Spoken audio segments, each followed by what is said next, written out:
Hello friends, कैसे हो आप लोग।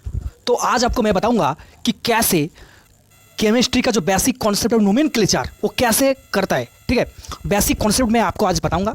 ठीक है, आज थोड़ा सा मेरा आंख में थोड़ा दिक्कत है, इसलिए मैं आज सन ग्लास पर रखा। तो कोई ना, मैं आज आपको प्यार के लिए मैं सब कुछ कर सकता हूँ। तो चलो मैं बताऊँगा। पहले तो देख लेते हैं ठीक है, देखना आप। तो नोमेनक्लेचर का पहले कॉन्सेप्ट करने के लिए आपको क्या करना पड़ेगा, ये टेबल को याद करना पड़ेगा। कार्बन टेबल जो होता है आपको याद करना पड़ेगा, और दूसरा आपका बॉन्ड का जो नेम होता है वो आपको याद करना पड़ेगा। तो कार्बन टेबल मतलब देखो, अगर कार्बन एक कार्बन होता है तो मीथ, दो कार्बन होता है तो ईथ, तीन कार्बन होता है प्रॉप, चार कार्बन होता है तो ब्यूट, पाँच कार्बन होता है तो पेंट, ऐसे करके आपको 10 कार्बन तक आपको याद रखना पड़ेगा। ठीक है, अब देखना कि एग्जाम्पल देखते हैं कैसे करता है इसको। देखना तो कैसे देखना। ठीक है, देखो पहला है आपको, जैसे आपको दे दिया कि methane, ethane, propane, prop 1, prop 2 इन, प्रोप 3 इन, जैसे दे देता है तो आपको स्ट्रक्चर पता करना पड़ता है, या तो आपको स्ट्रक्चर दे देता है, आपको नाम पता करना पड़ता है। ठीक है, तो कैसे करना है आपको मैं आज बताऊंगा। देखना, जैसा पहला क्वेश्चन कौन आपका क्वेश्चन है, देखना CH3 सिंगल बॉन्ड CH3, इसका नेम पूछ रहा है। कैसे नेम, देखो इसको पहले करने के लिए आपको कार्बन काउंट करना पड़ेगा। एक कार्बन, एक तो है 1, एक कार्बन 2, तो 2 कार्बन है।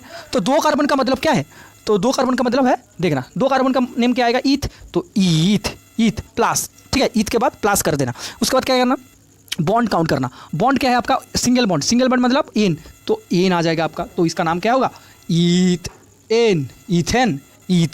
ठीक है, अगर आपको ये दे देता है, तो अगर आपको दे देता है कि ईथेन का स्ट्रक्चर बनाना, ईथेन का स्ट्रक्चर, फिर आप रिवर्स में चले जाओ तो आपका स्ट्रक्चर बन जाएगा, सेकंड क्वेश्चन देखना। सेकंड क्वेश्चन क्या है, सेकंड क्वेश्चन ये है CH2 डबल बॉन्ड CH2। ठीक है, तो पहले आप क्या कार्बन काउंट करो, ओक 1 2। ठीक है, 1 2, तो कार्बन क्या है 2, तो ईथ प्लस आप क्या है देखना, आप बॉन्ड काउंट करना। बॉन्ड क्या है, दो बॉन्ड का नेम क्या होता है, इन, दो बॉन्ड का नेम क्या होता है, इन, तो ईथ इन, तो इसका नाम क्या जाएगा, ईथ इन, इथिन। बस आपका थर्ड क्वेश्चन भी ऐसे बन जाएगा, इथाइन हो जाएगा आपका थर्ड क्वेश्चन। फिर अब देखो चौथा क्वेश्चन देखो कैसा है। पहला आपका कॉन्सेप्ट क्या है, पहला आपका कॉन्सेप्ट है कि आपको कार्बन काउंट करना, 1 2 3। ठीक है, तो आप देखो कब काउंट कर लिया, तो 3 कार्बन मतलब क्या नाम है आपका, प्रॉप। तो देखो लिखो आप PROP,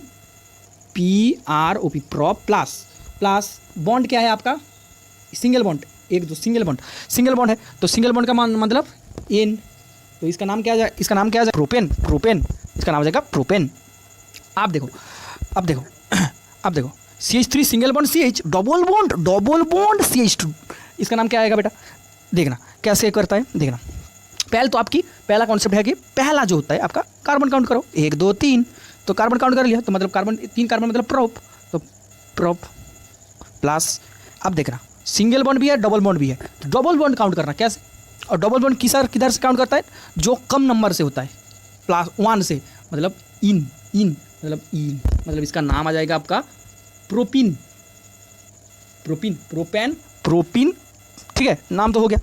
आप देखना इसका नाम क्या आएगा, आप कमेंट सेक्शन में करके कमेंट करना। ठीक है, अगर ये हो जाता है आपका, तो अगले वीडियो में आपका नाम मैं बताऊंगा। ठीक है, अगर ये आपको हो जाए तो देखो, ये जो मैं कॉन्सेप्ट बताया ना, आपका कोई भी एग्ज़ाम का जो बेसिक कॉन्सेप्ट से जो क्वेश्चन आता है वो आपका बन जाएगा, ऑलमोस्ट 60% तो बन ही जाएगा। ठीक है, तो करना, तो पहले आप ये टेबल याद कर लो, उसके बाद ये टेबल याद कर लो। ऑलमोस्ट जो एग्ज़ाम होता है आपका, किसी भी 60% क्वेश्चन ये 2 कॉन्सेप्ट से ही बन जाता है। ठीक है, तो चलो गाइज, आज के लिए इतना। Thank you so much, thank you.